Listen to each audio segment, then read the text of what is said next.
Hello dear students, myself Gaurav from IIT Kanpur. Ranker JEE channel के इस advance series में आप सभी का स्वागत है। आज के इस लेक्चर में हम लोग बहुत ही स्पेशल, बहुत ही यूनिक रिएक्शन के बारे में जानेंगे। आप लोग नाम तो देख ही लिए होंगे, विटिक रिएक्शन, है ना। तो चलिए स्टार्ट करते हैं, देर ना करते हुए कि विटिक रिएक्शन क्या होती है। तो जैसा कि हम लोग स्टार्ट करते हैं, हम अक्सर बात करते हैं कि कोई भी रिएक्शन पढ़ने या समझने से पहले हम लोग को जानना चाहिए कुछ स्पेशल पॉइंट्स की, जैसे रिएक्टेंट क्या होंगे इस रिएक्शन में, ठीक है, रिएजेंट क्या होंगे। ये वही पुरानी बातें जो हम लोग पिछले कुछ लेक्चर्स में करते थे, ठीक। उसके बाद कंडीशंस क्या होंगी उस रिएक्शन पर्टिकुलर को होने में, ठीक है। फिर उसके बाद क्या है, हमारा प्रोडक्ट कैसा दिखेगा, ठीक है, प्रोडक्ट कैसा दिखेगा हमें, ठीक। ये चार चीज हो गया और सबसे ज्यादा इंपॉर्टेंट चीज है मैकेनिज्म, ठीक है। तो ये कुछ पॉइंट्स आपको क्लियर हो जाने चाहिए। ये मैकेनिज्म की बात अभी ना भी करें अगर किसी भी पर्टिकुलर रिएक्शन में, क्योंकि हम लोग देखते हैं कि ये चारों चीजें क्या है, कैसे रिएक्शन जाती है। उसके बाद हमारा इंटरेस्ट आता है कि भाई पाथवे क्या है, कौन सा एटम या कौन सा पर्टिकुलर ऑर्गेनिक या फिर केमिकल स्पीसीज कैसा रोल प्ले कर रहा है इस पर्टिकुलर रिएक्शन में, ठीक है। तो उसके लिए हम लोग मैकेनिज्म देखते हैं। तो मैं बता दूं कि विटिक रिएक्शन में क्या होता है। विटिक रिएक्शन में मेनली कीटोन से, ठीक है, कीटोन से हमारा ओलेफिन का फॉर्मेशन होता है। मैं आपको बता दूं, ओलेफिन अगर जिन लोगों को नहीं पता है, ओलेफिन अल्कीन्स को बोलते हैं, ठीक है। ओलेफिन किन को बोलते हैं? अल्कीन्स को बोलते हैं। नाम थोड़ा सा फैसिनेटिंग है यहाँ पे, ठीक है, कुछ भी हो सकता है। मैं एज इट इज मैं इंटरेस्टेड हूँ इस डबल बॉन्ड में, ठीक है। कीटोन से, कीटोन से, ठीक, कीटोन से हमारा एल्कीन का फॉर्मेशन होता है इस विटिक रिएक्शन में, ठीक है। और क्या होते हैं फिर उसके बाद पॉइंट क्या, हमारा रिएजेंट पता चल गया, रिएक्टेंट क्या नाम है, प्रोडक्ट पता चल गया। अब हमारी बारी है रिएजेंट जानने की, ठीक है।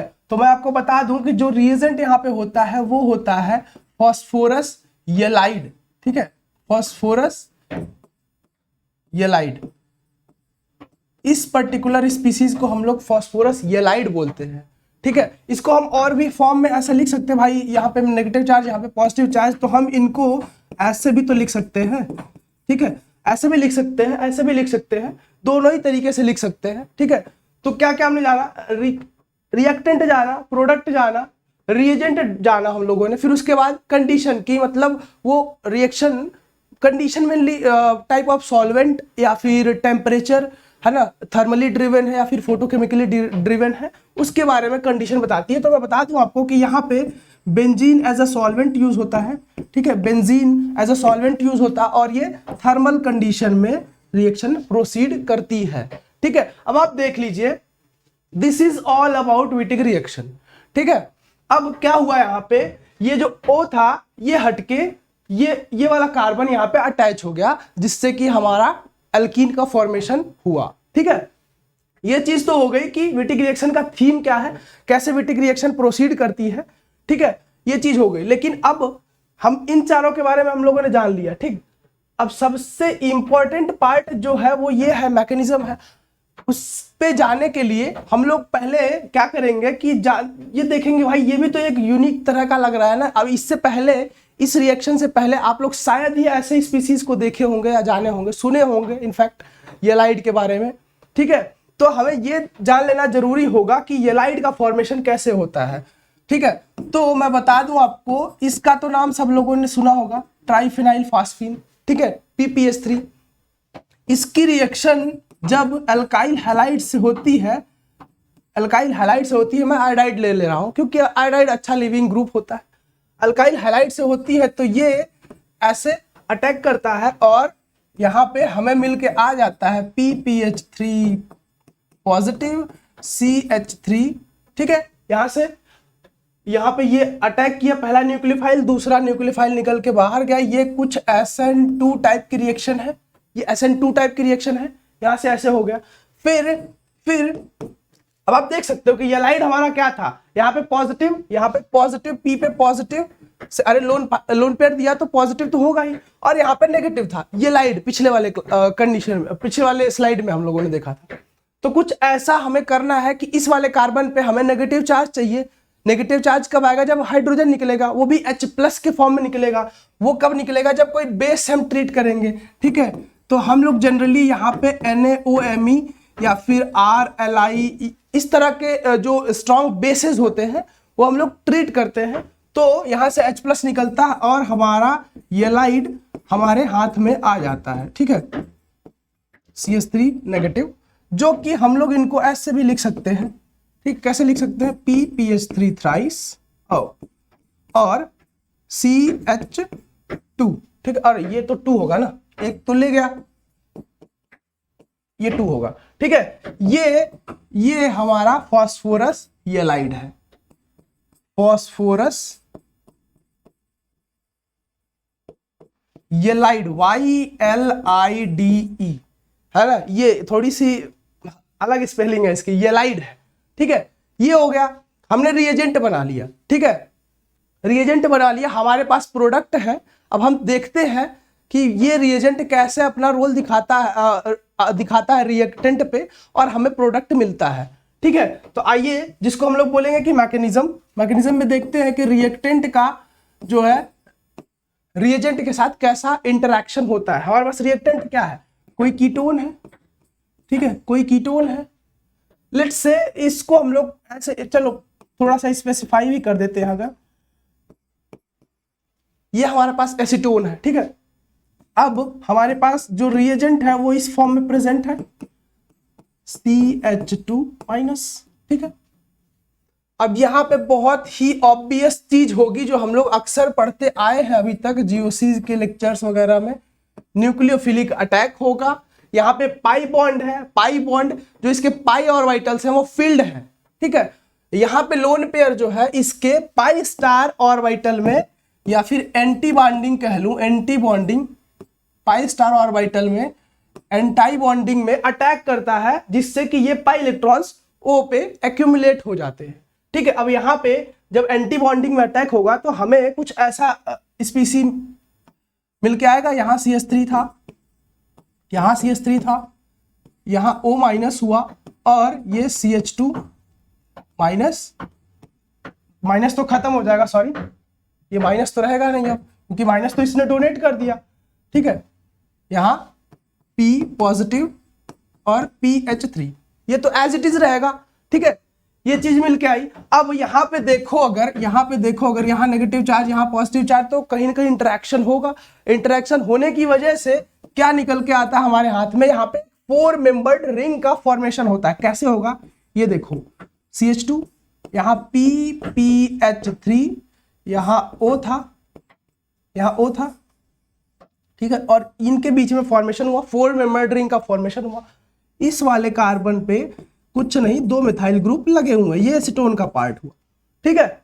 ये 4 मेंबर्ड रिंग। अब आप सभी को पता है कि ये जो 4 मेंबर्ड रिंग होती है ये बहुत ही ज्यादा स्ट्रेन्ड होती है, इनमें एंगल स्ट्रेन बहुत ज्यादा होता है, ये स्टेबल नहीं होती है। इसकी वजह से यहाँ पे ये ज्यादा देर तक एज इट इज सर्वाइव नहीं कर पाएगा। तो क्या होगा यहाँ पे? ये कुछ ऐसा होगा, ठीक है। ये बॉन्ड ये वाला इधर की तरफ शिफ्ट करेगा और ये वाला इधर की तरफ शिफ्ट करेगा और 4 मेंबर्ड रिंग का ब्रेक। ऑब्वियस सी बात है कि भाई हम लोग यहाँ पे जब स्टेबल नहीं, ज्यादा देर तक सर्वाइव नहीं करेगा, तो हम लोग ये बॉन्ड ब्रेक करेंगे, 4 मेंबर्ड रिंग का खात्मा होगा यहाँ से और हमें कुछ 2 प्रोडक्ट्स मिलके आएंगे, ठीक है। जिसमें हमारा एक तो है ये CH3 डबल बॉन्ड CH2, ठीक है। ये हमारा इंटरेस्ट का प्रोडक्ट है, इसी के लिए हम लोग चले थे। एल्कीन बना, ये वाला एसीटोन और ये वाला CH2 यहाँ पे ऐड हो गए, ठीक है। और एक और साइड प्रोडक्ट हम लोग जिसको कंसीडर करते हैं PH3 P double bond O, ठीक है। ये O इसके साथ अटैच हो गया, ठीक है। ये हमारे पास 2 चीज बने, जो कि ये हमारा प्रोडक्ट है, ये हमारा साइड प्रोडक्ट है, ठीक है। अगर तो ये तो रहा ऐसे एज सच मैकेनिज्म। लेकिन अगर मैं आपको बताऊं कि यहाँ पे करना क्या है, कि सिंपल सी बात है, देख के ही हमें पता चल जाएगा, रिएक्टेंट या फिर रिएजेंट देख के पता चल जाएगा कि हमारे पास किस तरह के प्रोडक्ट आने वाले हैं, ठीक है। हमें पूरा हर बार मैकेनिज्म ड्रॉ करने की जरूरत नहीं पड़ेगी। बस करना क्या है आपको, ये ऐसे यहां से इनको निकाल देना। भाई वही तो देखो यहाँ पे, ये देखो, ये वही तो है, ये PPH3 के साथ ऑक्सीजन ऐड हो गया है, ठीक है, ये निकल गया और ये दोनों बचे हुए जो है आपस में ऐड हो गए हैं, ठीक है। ये नेगेटिव चार्ज वगैरह भूल के ये दोनों जो पार्ट है इनको एक साथ ऐड कर दो, ऑक्सीजन और फास्फोरस को एक साथ ऐड करके बाहर निकाल दो, बचे हुए को एक साथ ऐड करा दो और ये हमें प्रोडक्ट मिलके आ जाता है। मतलब अगर हमारे पास कुछ ऐसा, ये एथाइल है, ये मिथाइल है और ये डबल बॉन्ड O है और हमें ये PPH3 पॉजिटिव और CH2 नेगेटिव दिया हुआ है, ठीक है। तो हम सीधे सीधे बोल देंगे यहां से, इसको और इसको निकाल के बाहर फेंक देंगे, ठीक है। और हमारे पास क्या आ जाएगा, सीधा ये CH3 एथाइल, ठीक है, और ये डबल बॉन्ड क्या है हमारे पास, ये CH2 CHH, ठीक है। यहां तक कोई दिक्कत नहीं किसी को, ठीक है। अब दिक्कत में अब आएंगे हम लोग जब हमारे पास कुछ ऐसा स्पीसी दे दिया गया है, कि चलो ये देखो डबल बॉन्ड O CH3, ठीक है। और हमें इतना ऑब्वियस सा चीज ना देके, अच्छा चलो यहाँ पे थोड़ा सा और इसको अच्छा बनाते हैं, इसको यहाँ पे चल एथाइल दे देते हैं, थोड़ा सा मेरा कंसर्न आप समझ रहे हैं। अब ये आपको समझ में आ जाए क्या है कि ये PPH3 यहाँ पॉजिटिव और C ये H है और ये CH3 है, ठीक है। अब इस केस में हमें कुछ दिखने लगा है, क्या दिखने लगा है कि हमारा जो प्रोडक्ट बन के आएगा, अगर हम इनको यहां से निकालते हैं, ठीक है, ये तो निकल के चला जाएगा, लेकिन हमारे पास जो प्रोडक्ट आएंगे उनकी पॉसिबिलिटी है दो। कैसे आएंगे दो, देखिए जरा, C डबल बॉन्ड यहां पे तो ये एज इट इज एथाइल और मिथाइल, ठीक है। यहां कार्बन एक बार क्या होगा, ये फॉर्मेशन होगा और दूसरी बार C डबल बॉन्ड C, ये एथाइल, ये मिथाइल, यहां एथाइल ऐड हो जाएगा और ये आप देख सकते हो कि ये दोनों प्रोडक्ट थोड़े थोड़े अलग है, जिनको हम लोग इजी आइसोमर्स बोलते हैं। तो हमारे पास पॉसिबिलिटी इन दोनों की हो जाएगी कि नहीं होगी। एक बार ये बन सकता है या तो ये बन सकता है, इट डिपेंड्स। आपने ऐसे आइसोमर्स की तो बात अभी तक की ही नहीं। अगर आपके पास ये सिमेट्रिकल CH2, ये जो एथिलीन क्या बोलते हैं, ये जो मेथिलीन ग्रुप है या फिर CH2 है, अगर अभी तक तो दोनों हाइड्रोजन हुआ करते थे तो हम लोग फटाक से इनको निकाल के बाकी को ऐड कर देते थे, हमें प्रोडक्ट मिलके आ जाता था। लेकिन अगर यहाँ पे कुछ ऐसे दो डिफरेंट सब्स्टिट्यूएंट अगर आ जाएंगे तो हम क्या करेंगे, क्योंकि हमारे पास पॉसिबिलिटी तो दोनों की है, E आइसोमर और Z आइसोमर, ठीक है। ये क्या है, ये Z आइसोमर है और ये क्या है, ये E आइसोमर है कि नहीं, है ना, ठीक है। अब देखो क्या होगा ऐसे केस में, तो यहां से इनको जानने के लिए हमारे पास कुछ और भी आगे मतलब पढ़ना पड़ेगा आपको, ठीक है। अभी जानने के लिए मैं इनको भी बता सकता हूं, यहाँ पे कुछ टिप्स है, चलिए देखते हैं। जैसे कि हमने क्या दिया था अभी, C डबल बॉन्ड O दिया था, यहाँ एथाइल दिया था, यहाँ मिथाइल दिया था, ठीक है। और हमें मिला था, हम भाई अगर किसी भी रिएक्शन में, जैसे मैं आप बता रहा हूं, किसी भी रिएक्शन में मेजर प्रोडक्ट तो कोई एक ही होगा ना, मेजर प्रोडक्ट जिसका यील्ड ज्यादा होगा, मतलब मेजर प्रोडक्ट कोई एक ही होगा, चाहे वो E हो या G हो, हमसे उससे मतलब नहीं है, ठीक है। वो E और G डिसाइड करने के लिए हमारे पास क्या होगा, जैसे मान लो हमारे पास ये दिया हुआ है पॉजिटिव C, यहाँ H दिया हुआ है और C डबल बॉन्ड O दिया हुआ है, OET। भाई कंडीशन विटिक रिएक्शन की तो ये भी फुलफिल कर रहे हैं, मतलब ऐसे फॉर्म में है, ये भी तो येलाइड ही है, ये भी तो रिएक्शन कर सकता है। अब ऐसे केस में क्या होगा, या फिर अगर हमारे पास कुछ ये दे दिया है PPH3 और CH एथाइल, ठीक है, यहाँ पे नेगेटिव चार्ज। ऐसे केस में क्या होगा, अब आप देखो ये दोनों चीजें डिफरेंट है, आपको थोड़ा थोड़ा आइडिया आने लगा होगा कि ये जो है यहाँ पे नेगेटिव चार्ज है, कार्बन नेगेटिव चार्ज है, कार्ब एनायन का फॉर्मेशन हुआ है, ठीक है, इन दोनों में। अब हम लोग हर बार ऑर्गेनिक, जनरल ऑर्गेनिक केमिस्ट्री में देखते आए हैं कि जो भी इंटरमीडिएट, ये कार्ब एनायन इंटरमीडिएट ही तो है, जो भी intermediate during the process, during the reaction formation होता है, उस पे हम लोग स्टेबिलिटी की बात करते हैं, इंटरमीडिएट्स की स्टेबिलिटी की ही बात हम लोग करते हैं पूरे केमिस्ट्री में, पूरे ऑर्गेनिक केमिस्ट्री में इनफैक्ट। तो यहां से अगर देखो ये नेगेटिव चार्ज है, ये नेगेटिव चार्ज है। अब कहीं से अगर ये नेगेटिव चार्ज डिस्पर्स हो जाए, कहीं से विड्रॉ, कोई ऐसा जो सब्स्टिट्यूएंट ऐड हो इसके पास कि वो नेगेटिव चार्ज को विड्रॉ करे, एक जगह लोकलाइज्ड नेगेटिव चार्ज ना रहे, ठीक है, तो ऐसे केस में ये कार्बन आयन स्टेबलाइज होगा। मतलब यहां पे देखो, अगर यहां पे कुछ ऐसा सेटिस्फाइड हो रहा है कि नहीं, जो मैं बोल रहा हूं कि ये नेगेटिव चार्ज को विड्रॉ करेगा, ठीक है, अरे भाई इसमें क्या सोचने वाली बात है, ये विड्रॉ करेगा ही करेगा। और यहाँ पे हमें पता है इंडक्टिव इफेक्ट में कि एथाइल का इंडक्टिव इफेक्ट अच्छा खासा होता है, और ये और इलेक्ट्रॉन्स की सप्लाई करेगा, और ये कार्बन बेचारा स्टेबलाइज नहीं होगा। तो ऐसे वाले को हम लोग नॉन स्टेबलाइज्ड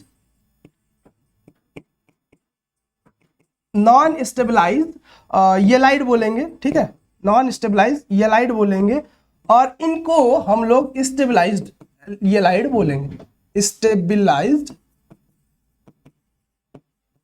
येलाइड, ठीक है। अब इनके बेसिस पे ही हम लोग डिसाइड कर देंगे क्या, अपना प्रोडक्ट, ठीक है। यहां से अगर हम लोग बस ये देख के बता देंगे कि ई बनेगा मेजर कि जी बनेगा मेजर, ठीक है। अब आप देख लो, हम आपको ऐसे मोड पे ले आए हैं जहां पे हम बस ये देख के, जो प्रॉब्लम अभी पिछले स्लाइड में अराइज हुई थी कि अगर हमको थोड़े जो अनसिमेट्रिकल येलाइड मिल जाएंगे तो हम क्या करेंगे, ठीक है, ई बनेगा मेजर या फिर जी बनेगा मेजर, पॉसिबिलिटी दोनों की है। अब यहाँ पे हम कुछ ले आए हैं कि हमको येलाइड देखने के बाद ही पता चल जाएगा कि ई बनेगा कि जी बनेगा मेजर, ठीक है। अब मैं कहूंगा कि जब स्टेबलाइज्ड येलाइड है, इसके केस में हमें ई आइसोमर मिलेगा, ठीक है, आइसोमर मिलेगा, और इसके केस में, नॉन स्टेबलाइज के केस में हमें जी आइसोमर मिलेगा, ठीक है, ठीक है।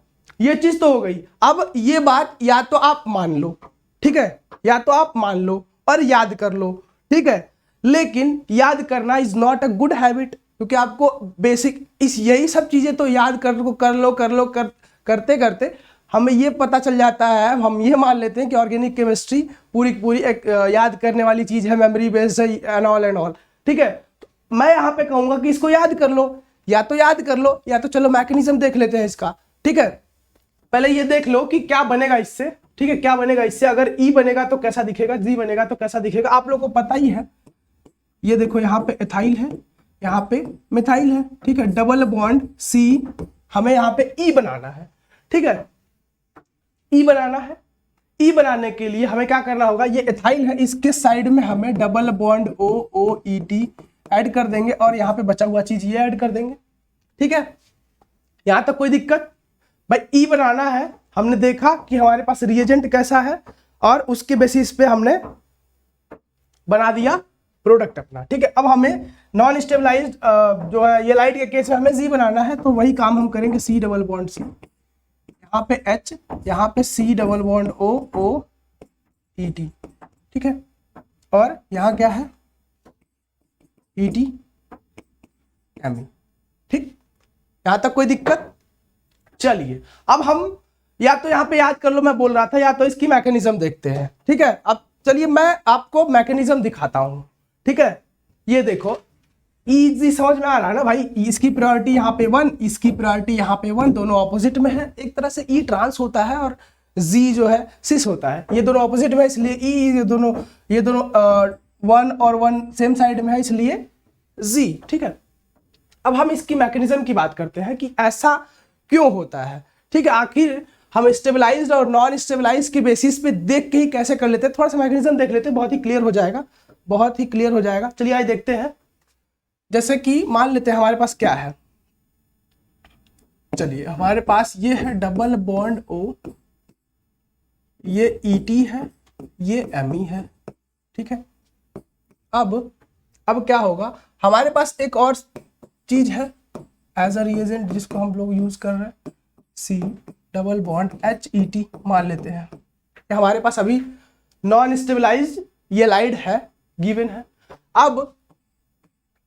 अब आइए हम इसको ना यूज करते हैं न्यूमन प्रोजेक्शन। आप लोग स्टीरियो केमिस्ट्री में देखे होंगे, है ना। स्टीरियो केमिस्ट्री में के हेल्प से हम लोग इसकी मैकेनिज्म को थोड़ी सी और समझते हैं। तो क्या होगा अगर मैं इसको ड्रॉ करूं कुछ ऐसा, ठीक है, इस वाले कार्बन को, है ना, मैं बैक वाला कार्बन मान रहा हूं। न्यूमन प्रोजेक्शन आपको पता है, न्यूमन प्रोजेक्शन, ठीक है।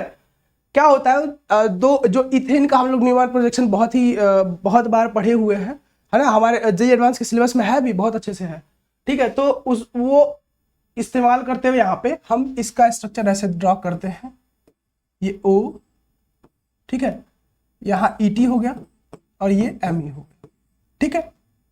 अब इस वाले को भी हम लोग इसको फ्रंट वाला मानते हुए ड्रॉ करते हैं। अगर फ्रंट वाला मानते हुए ड्रॉ करेंगे तो ये कुछ ऐसा हम लोग ड्रॉ करेंगे, ठीक है।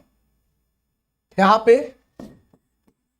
PS3 P ये पॉजिटिव, और अब इसको भी ड्रॉ करने के दो पॉसिबिलिटी, ठीक है। अब मैं कहूंगा कि चलो ये ड्रॉ करके छोड़ देते हैं H, ठीक है, ये ड्रॉ करके छोड़ देते हैं। तो आप बोलोगे है अच्छा ऐसा क्यों, ये वाला एथाइल इधर भी तो हो सकता है, ठीक है, ये वाला एथाइल इधर भी तो हो सकता है। अब आप यार एथाइल को ना ऐसे ड्रॉ करके देख लो, ठीक है। यहाँ पे जब दो एथाइल आएंगे ना तो आपको पता है कुछ हिंड्रेंस का स्टेरिक फैक्टर करके आएगा। यहाँ पे दो एथाइल एक साइड में, यहाँ कम से कम एटलीस्ट कम है, यहाँ इसके कंपैरिजन में कम है स्टेरिक हिंड्रेंस, तो बनेगा ये वाला इथाइल इधर भी आ सकता है। लेकिन हम अभी पता है हमको कि वो वाले में हिंड्रेंस ज्यादा होगा जब ये इथाइल इधर आएगा, इसलिए मैं ड्रॉ नहीं कर रहा हूं, ठीक है। बाकी आप ड्रॉ कर सकते हो, ठीक है। हम हमेशा मेजर जो मेजर पॉसिबल स्टेप्स है या फिर जो मोस्ट पॉसिबल स्टेप है उसकी बात करते हैं। जो मेजर प्रोडक्ट ऑब्टेन किया जा सके हम उसकी बात करते हैं, ठीक है। तो यहाँ पे ये हुआ और यहाँ पे नेगेटिव चार्ज है, ठीक है। यहाँ पे पॉजिटिव है तो यहाँ पे नेगेटिव है, ठीक है। इसी को हमने यहाँ पे भी नेगेटिव है, ठीक है। ये वाला उठा के हमने बाहर वाले कार्बन पे, फ्रंट वाले कार्बन पे रखा, इसलिए हमने इसको, आप देखो ये दिख रहा है, मतलब ये वाला कार्बन हमें दिख रहा है, ये वाला कार्बन हमें दिख रहा है, ठीक है, ये वाला कार्बन हमें दिख रहा है, मतलब ये वाला बाहर की तरफ है, और पीछे वाला कार्बन, ये वाला कार्बन, मतलब कार्बन सेंटर हमको नहीं दिख रहा है, मतलब ये वाला जो है बॉन्ड कहीं पीछे वाले कार्बन से ऊपर की तरफ डबल बॉन्ड हो, इधर एथाइल इधर मिथाइल, ठीक है, ऐसा हुआ। अब अगले पल क्या हुआ होगा, हम लोग पहले वाली रिएक्शन देखे थे कि नेगेटिव चार्ज का कार्बोनिल पे अटैक हो रहा है, ठीक। अब जब अटैक होगा तो ये पहला वाला कार्बन और उसके पीछे वाले कार्बन के बीच में बनेगा बॉन्ड, ठीक, और ये जब अटैक करेगा तो ये पाई बॉन्ड इधर की तरफ जाएगा, हम लोगों ने देखा था, इसके पाई स्टार ऑर्बिटल में अटैक करेगा, वो वैकेंट है पाई स्टार ऑर्बिटल, ठीक है। ये बॉन्ड ब्रेक होगा और इसके ऑपोजिट में हमारा PS3 है, ठीक है, यहाँ पे पॉजिटिव। सो फार सो गुड, कोई प्रॉब्लम नहीं यहाँ पे, है ना, ये हो गया। अब देखो, अब थोड़ा सा ध्यान से अब इस वाले कार्बन की बात कर ले पहले, जो पीछे वाला कार्बन है उस पे दो पॉसिबिलिटी, एक एथाइल अटैच्ड है, एक मिथाइल अटैच्ड है। फॉर टाइम बीइंग हम लोग एक सब्स्टिट्यूएंट को ड्रॉ करेंगे एबव द प्लेन, मान लेते हैं एथाइल एबव द प्लेन है, ठीक है, और मिथाइल को बिलो द प्लेन ड्रॉ करते हैं, ठीक है, कोई दिक्कत नहीं है। हमने इनकी बात अभी की है, इन दोनों की बात की, इनको ड्रॉ किया हमने, एथाइल को एबव द प्लेन और मिथाइल को बिलो द प्लेन, ठीक है। अब क्यों कर रहे हैं वो अभी यहाँ पे देखो, समझो, ध्यान से समझो इसको, ठीक है। अगर हमने एथाइल को एबव द प्लेन किया है तो इस वाले कार्बन पे जो फ्रंट में है, एथाइल के ऑपोजिट में एथाइल है, मतलब अगर ये फ्रंट में है तो ये वाला एथाइल कहीं बैक में होगा, ठीक है, बिलो द प्लेन होगा, भाई ये दोनों ऑपोजिट है। और ये मिथाइल है, मिथाइल वाले को हम लोग बिलो द प्लेन ड्रॉ किया है, मतलब इसी कार्बन पे देख लो, अगर एथाइल बिलो द प्लेन चला गया तो जो हाइड्रोजन बचा हुआ है ये ऑब्वियसली एबव द प्लेन आ जाएगा, ठीक है। ये चीज हो गई, कोई दिक्कत यहां तक, कोई दिक्कत नहीं है, ठीक है। ये जो हमने ड्रॉ किया है ये आप ऐसा भी कर सकते हैं कि एथाइल को बिलो द प्लेन भेज दो, मेथाइल को अबव द प्लेन ले आओ, ठीक है।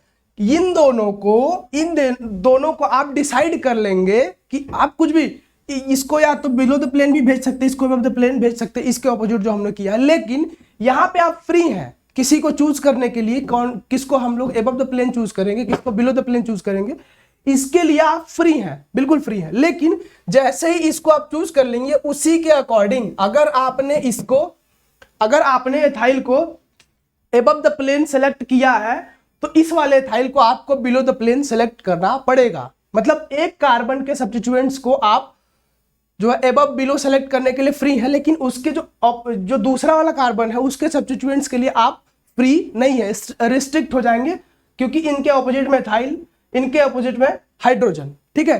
तो ये उल्टा भी इसका हो सकता था, जब यहां पे उल्टा होता तो ये भी उल्टा होता, मतलब हाइड्रोजन पीछे चला जाता और एथाइल बाहर आ जाता। दोनों केस में हमारी स्टीरियोकेमिस्ट्री पे कोई चेंज नहीं आने वाली थी, ठीक है। अब आप देखिए क्या होगा कि अगर हम इनको, यहां से हम क्या देख रहे थे, पिछले वाले जो मैकेनिज्म है इसमें हमने क्या देखा था कि इनके बीच में ये नहीं आने, हाँ यहां क्या हुआ था, यहां पे क्या कर रहा हूं मैं, जी हाँ, यहां पे ये एक 4 मेंबर्ड रिंग बनी थी यहां पे, ठीक है। मतलब फास्फोरस के पॉजिटिव चार्ज और ऑक्सीजन के नेगेटिव चार्ज में इंटरेक्शन हुआ, बॉन्ड बना था। अब यही वाला चीज यहां पे भी करानी है हमको, लेकिन अब इतनी दूर तो होगा नहीं, है ना, इतनी दूर तो होगा नहीं भाई, एकदम ये उधर ये इधर।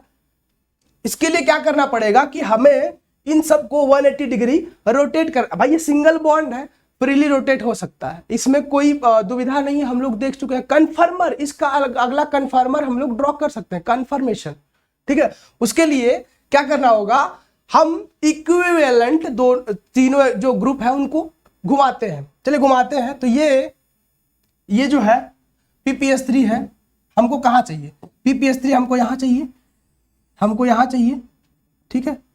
ये क्या, ये हमको यहाँ हो जाएगा और ये यहाँ आ जाएगा, ठीक है। 180 सबको रोटेट करा देना है। क्या दिखेगा हमें, क्या दिखेगा, आइए देखते हैं। ये C, ये O-, ठीक है। इस वाले कार्बन पे कोई चेंज नहीं हुआ, यहाँ एथाइल है और यहाँ पे मिथाइल है, ठीक है। अब क्या हुआ इस वाले कार्बन पे, लेकिन चेंज हुआ है क्या, ये P पॉजिटिव PH3, ठीक है। ये हो गया, यहाँ पे ऊपर गया, अभी हाइड्रोजन था, अब ये ऊपर था। अब देखो ये ऐसे कुछ है, ये हाइड्रोजन बाहर की तरफ, ये एथाइल अंदर की तरफ। अब जब ये 180 जाएगा कुछ ऐसे होगा और कुछ ऐसे होगा, मतलब हाइड्रोजन अंदर की तरफ चला गया और एथाइल, ये देखो एथाइल बाहर की तरफ आ गया और हाइड्रोजन अंदर की तरफ चला गया, ठीक है। अब यहां से जब ये 180 डिग्री आएगा घूम के, तो हाइड्रोजन कुछ ऐसा हो जाएगा और एथाइल ग्रुप कुछ ऐसा हो जाएगा, ठीक है। ये हो गया। अब यहां से इनके बीच में बॉन्ड बनेगा, 4 मेंबर्ड रिंग बनेगी, ये अनस्टेबल होंगे और यहाँ पे बॉन्ड ब्रेक होगा, यहाँ पे बॉन्ड ब्रेक होगा ऐसे और ऐसे, ठीक है। ये बॉन्ड ब्रेक होगा और हमें एल्कीन मिलके आ जाएगा, ठीक है। अब एल्कीन कैसा दिखेगा हमें, देखो ये डबल बॉन्ड यहाँ पे बनेगा, एथाइल यहाँ पे है, मतलब एबव द प्लेन वाले को एबव डालते हैं, ठीक है, और बिलो द प्लेन वाले को ऐसे डाल देते हैं, H और Me, ठीक है। ये मिलके आ गया, ठीक। अब हमारे पास क्या था, हमारा जो ये येलाइड है वो नॉन स्टेबलाइज्ड है, ठीक है, नॉन स्टेबलाइज्ड येलाइड है। तो हमने देखा था कि नॉन स्टेबलाइज्ड येलाइड में हमें Z आइसोमर मिलता है, ठीक है। अब देखो यहां पे ये भी नॉन स्टेबलाइज्ड येलाइड है, नॉन स्टेबलाइज्ड येलाइड, ठीक है, नॉन स्टेबलाइज्ड येलाइड है। अब इसके फॉर्म में भी हमें Z मिलना चाहिए, भाई वही तो लेके आया है, ठीक है। ये देखो दोनों सेम साइड में और ये Z आइसोमर हमें मिलके आ गया, ठीक है। अच्छा ये हो गया नॉन स्टेबलाइज। अब ई आइसोमर कैसे बन के आता है वो देखते हैं। अगर तो ये जो हमने यहाँ पे देखा था कि यहाँ एथाइल अगर सेम ग्रुप में आएगा, यहीं से चेंज होगा ई और जी का फॉर्मेशन। अगर हमारे पास स्टेबलाइज्ड येलाइड होता स्टेबलाइज येलाइड होता, मान लेते हैं कि हमारे पास COO, ये स्टेबलाइज होने के लिए यहाँ पे कोई इलेक्ट्रॉन विड्रॉइंग ग्रुप चाहिए। हम मान लेते हैं यहाँ पे हमने COOET है, ठीक है। अब ये देख लो कि वहां जो इथाइल था इसके ये कुछ ऐसा सिस्टम हो रहा था वहां पे हाइड्रोजन, और अगला वाला CH3 और था, यहाँ पे भी कुछ ये हाइड्रोजन, यहाँ पे हाँ यहाँ पे हाइड्रोजन, ठीक है, यहाँ पे हाइड्रोजन था, कम ऑन, हाँ यहाँ पे हाइड्रोजन, मतलब आप देख लो यहाँ पे ये इथाइल जो था एक प्लेन में नहीं आ रहा था, लेकिन ये वाला सिस्टम जो हम लोगों ने यूज किया है, जो स्टेबलाइज कर रहा था ये लाइड को, ये एक प्लेन में आएगा। तो यहाँ अगर ये वाला इस साइड भी आ जाएगा, इस साइड आएगा, तो यहाँ पे इलेक्ट्रोनेगेटिव एटम है, बल्कि यहाँ पे एक कुछ हाइड्रोजन बॉन्डिंग, ये इसका जो H है वो हाइड्रोजन बॉन्डिंग टाइप का करेगा वो सही से। तो इस साइड में एथाइल, ये जो इलेक्ट्रॉन विड्रॉइंग ग्रुप है ये लाइड का, अगर ये विड्रॉइंग होगा तो इस साइड में ज्यादा स्टेबलाइज होगा ये वाला फॉर्म, ये वाला स्टेज। तो मतलब यहां से कंप्लीटली ऑपोजिट, ये वाला जो अभी नॉन स्टेबलाइज के केस में था उससे कंप्लीटली ऑपोजिट हो जाएगा स्टेबलाइज के केस में, जब यहाँ पे इलेक्ट्रॉन विड्रॉइंग ग्रुप लगा होगा तो, ठीक है। अब जब यहां से ऑपोजिट होगा, यहां भी ऑपोजिट होगा, यहां भी ऑपोजिट होगा, तो ये भी ऑपोजिट ही आएगा, ठीक है। तो ऐसे हम लोगों ने देखा कि मैकेनिज्म क्या है इसका, कि कैसे अगर स्टेबलाइज ये लाइड है, इसके बेसिस पे हम लोगों ने देखा कि किस तरह से प्रोडक्ट का फॉर्मेशन होता है, ठीक है। लेकिन अगर आपको इंटरेस्ट नहीं है इसमें मैकेनिज्म जानने में, है ना, तो आप यहां से भी याद कर सकते हैं कि स्टेबलाइज ये लाइड होगा, अगर मतलब इलेक्ट्रॉन विड्रॉइंग ग्रुप होगा, तो हमें सिस टाइप का जो है आइसोमर मिलेगा, सिस टाइप का प्रोडक्ट मिलेगा। और अगर स्टेबलाइज ये इलेक्ट्रॉन डोनेटिंग ग्रुप होगा, जो इसको डिस्टेबलाइज कर रहा होगा, इसकी स्टेबिलिटी घटा रहा होगा, उसके केस में हमें ट्रांस टाइप का प्रोडक्ट हमें मिलेगा, ठीक है। तो ये रहा कुछ मैकेनिज्म। अब ये चीज हम लोग क्लियर करते हैं कुछ प्रॉब्लम्स देख के, ठीक है। ये हमने कुछ प्रॉब्लम सेलेक्ट किया है। ये हमारे पास एल्डिहाइड है, ये डबल बॉन्ड, ये एल्डिहाइड है, कोई इसमें डाउट नहीं है। यहाँ पे हमें कुछ ये जो येलाइड मिला है, ये इलेक्ट्रॉन विड्रॉइंग ग्रुप है, मतलब ये स्टेबलाइज येलाइड है। ये अगर इसको ये ऐसे तोड़ेगा, यहाँ पे नेगेटिव चार्ज आएगा, यहाँ पे पॉजिटिव चार्ज आएगा, तोड़ दो बॉन्ड को, ठीक है। तो ये नेगेटिव चार्ज को अपनी तरफ विड्रॉ कर रहा है, तो ऐसे केस में हमें ये डबल बॉन्ड है, और यहाँ पे भी डबल बॉन्ड बनेगा, और ऐसे केस में हमें स्टेबलाइज है ना, देख लो पीछे क्या था, स्टेबलाइज के केस में क्या था, स्टेबलाइज के केस में हमें ई आइसोमर मिल रहा था, मतलब ट्रांस टाइप का, ठीक है, वही बना रहे हैं हम। स्टेबलाइज के केस में हमें ई टाइप का आइसोमर मिलेगा, C डबल बॉन्ड OOET, ठीक है, और यहाँ पे H, और ये जो यहाँ पे इसके सब्स्टिट्यूएंट्स लगे हुए हैं, ये Me और ये H, ठीक है, कोई दिक्कत ही नहीं इसमें। अब यहाँ देख लो, अब यहाँ पे क्या है, अब आप चाहे इसको कैसे भी जोड़ दो, कोई फर्क नहीं पड़े, यहाँ पे पॉजिटिव चार्ज, यहाँ पे नेगेटिव चार्ज, दोनों साइड में, ये दोनों साइड में सेम है इसका, है ना। तो ये इजी बताना, इसमें कोई सब इक्विवेलेंट ही है, तो कैसे भी जोड़ दो, इसको कोई फर्क नहीं पड़ता। वो बोलता है कि मैं बहुत लिबरल हूं, ठीक है, कैसे भी हमको जोड़ दो, कोई फर्क नहीं पड़ेगा इसको, ठीक है। ये प्रोडक्ट हो गया। अब ये इसलिए बना क्योंकि यहाँ पे कोई डिफरेंट सब्स्टिट्यूएंट नहीं है, इसलिए चाहे ई बने चाहे जी बने, कोई फर्क नहीं पड़ता। अब आइए, थोड़ा सा डराने वाला प्रोडक्ट है ये, रिएक्टेंट है।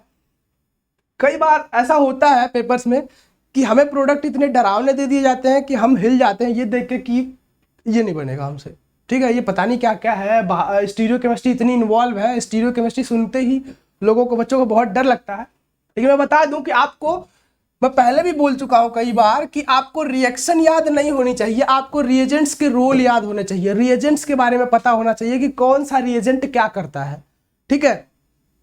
तो जैसा कि आप सब देख रहे हैं यहाँ पे ये एल्डिहाइड है, ठीक है। अगर मैं इसको पूरे को R मान लूं तो हमें कुछ ऐसा दिखेगा, R और ये COH, प्रॉब्लम सॉल्व हो गई, है ना। ये जो R है, R से हमें कोई लेना ही देना नहीं है, कि हमारा रिएजेंट जो है भाई, ये लाइट दिया हुआ है, ये लाइट का फॉर्मेशन होगा, यहाँ पे ये नेगेटिव चार्ज, यहाँ पे पॉजिटिव चार्ज, ये ऐसे बनेगा, ठीक है। अब क्या होगा, ये लाइड है, उसको इंटरेस्टैल्डिहाइड में, मतलब ये न्यूक्लियोफाइल है, ये यहाँ पे अटैक करेगा, ठीक है, ये इधर की तरफ आएगा और फाइनली यहाँ पे डबल बॉन्ड बनेगा। और क्या बनेगा वो हम देखते हैं, सी डबल बॉन्ड ओ, अरे सॉरी डबल बॉन्ड ओ तो हटेगा ना, ओ हटाओ, अब देखो क्या बनेगा, ठीक है, ये हो गया। अब हमारा प्रोडक्ट कैसा बनेगा, आर है मतलब कोई बड़ा, एच से तो बड़ा ही है, तो हमारा प्रोडक्ट कैसा बनेगा, ई बनेगा या फिर जी बनेगा, हमारा वो डिसाइड करेगा कि ये लाइड की प्रॉपर्टी क्या है, ये लाइड कैसा है, स्टेबलाइज्ड है कि नॉन स्टेबलाइज्ड। आपको पता है यहाँ पे स्टेबलाइज्ड है, स्टेबलाइज्ड के केस में हमें जी आइसोमर का फॉर्मेशन होता है, जो कि ऐसा होता है, ठीक है, ठीक है, यहां तक कोई दिक्कत?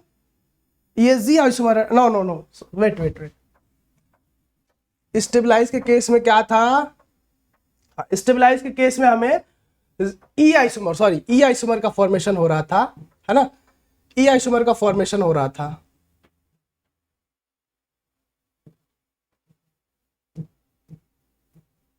ये रहा, ठीक है।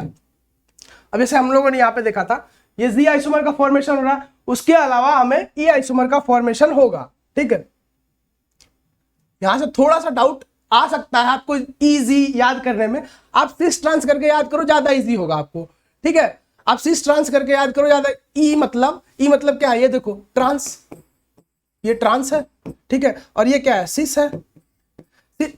स्टेबलाइज्ड में हमें ट्रांस मिलता है, ठीक है, और नॉन स्टेबलाइज्ड में हमें सिस मिलता है। अब देखो ये स्टेबलाइज्ड है, इसमें हमें ट्रांस मिलेगा, ठीक है, ये हम ऐसे लिखेंगे इसको तो ज्यादा सही रहेगा, क्योंकि ये टोटली ऑपोजिट हो जाएगा, ये आर हो जाएगा और ये एच हो जाएगा, ये हमारा फाइनल प्रोडक्ट है, ठीक है।